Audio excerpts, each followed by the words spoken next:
Il ne s'est pas entraîné avec ses coéquipiers ce samedi à Naïsna et il ne s'entraînera pas non plus avec eux demain ni après-demain.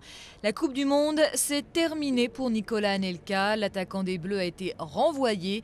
Décision prise par la Fédération française de football suite aux révélations de l'équipe sur les injures que le joueur aurait proférées à l'encontre de Raymond Domenech jeudi dernier lors de la mi-temps du match France-Mexique.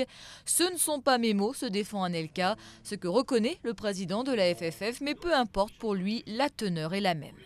Les propos rapportés de façon extrêmement, outrancière, ont été des propos inadmissibles.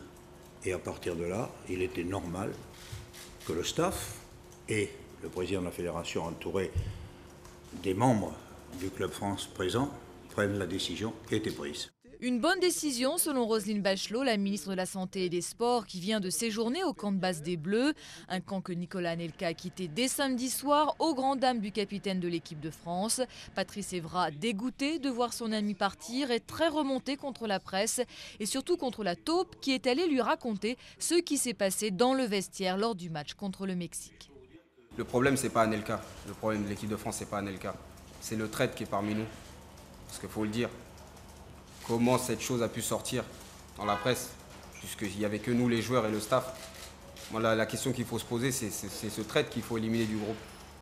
Cette fois, c'en est donc bien fini du mythe d'une équipe de France soudée. Ces derniers jours, malgré des rumeurs de tensions de plus en plus insistantes, les Bleus continuaient de jouer face aux médias la carte du groupe uni.